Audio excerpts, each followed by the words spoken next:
จุ่มเขาขาเนี่ยเขากับสิวกูภายกูตั้งเนี่ยก็เป็ดก็ลองตั้งหลังเขาขาเนี่ยมีคนเบิ่งมีจุ่มอะไรมาอยู่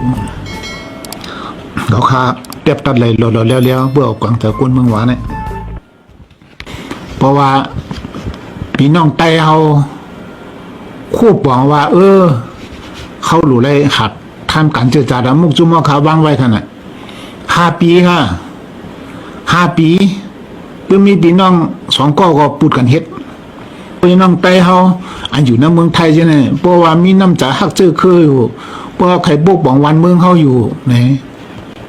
มีเบียนบุญพรเขาแน่คู่ตัวให้ขึ้นมือค่ะขึ้นมือส่วนการทั้งผังมันเอาดังตัวมือเอาดังเจอมือเงี้ยจอมค่ะเพราะว่าจู่เจ้ามีน้ำใจว่าใครตึกส่วนกันให้มือเจียนยิ่งเจียนใจช่วงข้าเจ้าบ่หลวงเขาเขาใครสหัวบ่หลวงเขางบงี้เจ้านาตีไทยเขาเสียเก็บเอาก้นหนุ่มไต้เฮาจ้าอันไปมีเจือนไปมีเวอผ่านซึกนั่นเมื่อหับการเจอจาดจองตีจ้างเป็นไรค่าอาชาก18ต่อถึง40 ปีหรือไรเมื่อหับกันเหมือนชุงค่ายินโจมค่ะเพราะว่าพี่น้องไต้เฮาคู่ปองว่าเขาหลุดเลยหัดทำการเจรจาดมุกจุ่มเขาวางไว้ขนาด5 ปีค่ะ5 ปีเพื่อมีพี่น้อง2ก็พูดกันเฮ็ดใครหู้ตัวเปิดดูมันให้พูดกันเฮ็ดพอเด็ดๆมันหลุดเลยรัดเจ้าหน้าที่ไทยเขาเลยเงียบขึ้นเมื่อล่ะบ่เจ้าหน้าที่ไทยเขาเงียบขึ้นเมื่อไหนมันได้ตัวเมื่อก็ได้เจอเมื่อค่ะเนาะกำเนิดมากกว่าปลายแท่งเนี้ยนะก็ว่าพี่น้องไต้เฮา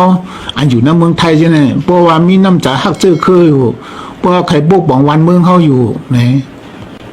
มีเบียนบุญพรเขาแน่คู่ตัวให้ขึ้นมือค่ะขึ้นมือส่วนการทั้งผังมันเอาดังตัวมือเอาดังเจอมือ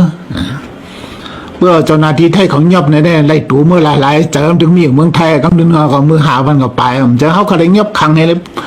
ไม่ราศีมันเจอเขาเดี๋ยวตัวจนเท้า4 ชั่วโมงมันเจอเขามันดูมีตังหูกว่าเหตุการณ์เจอคืนมันให้มีสีหนาขึ้นมือข้างแกว้อันนี้มันจ่องกันมันกึ้มเพราะยินจอมค่ะบอกว่าจู่เจ้ามีน้ำใจว่าใครตึกส่วนกันให้มือเจียมยิ่งเจียมใจเมื่อเหลียวในนั่งตับนั่งหาในเขาขับหลุดหางแห้งเมื่อเหลียวเนี่ยเขาขับหลุดแล้วมีค่ะ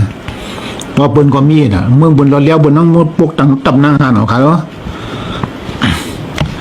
ะเมื่อชงกาเจ้าบุญเขาค่ะ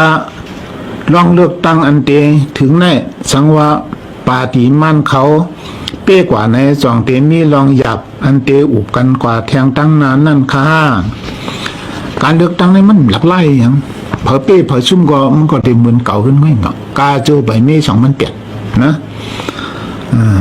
แต่ที่ลองเด็กไล่มาเนี่ยมันมีตั้งมันอ่ะมันไปหลักไล่อย่างก็การอุโบกันแน่อันกว่ากำในก็ลำลองปุ่นตาอุโบกันมือนานนั่นแหละนะ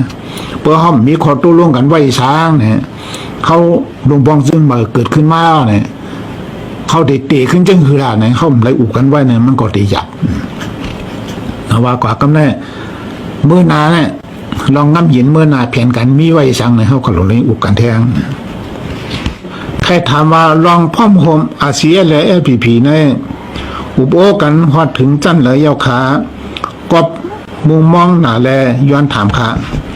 หลีค่าเจ้าสู่เจ้ามุงมองอย่ามุงมองกวยหรือเฮป้าพองนะ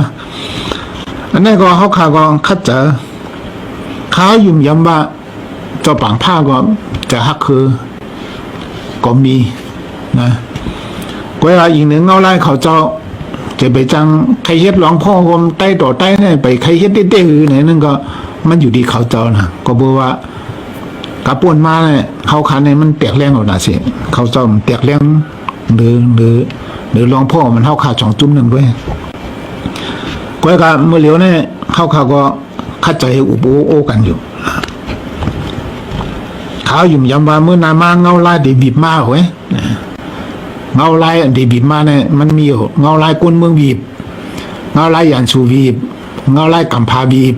เงาลายโอ้ยบีบนั่นนะเพราะว่าเขาปึงเบิ้นแง่จังเหมือนเขาพี่น้องปึงกันเขาเนี่ยนั้นวันหนึ่งมาเนี่ยเพอก็ดีผู้ ผู้ตูมาเผามัน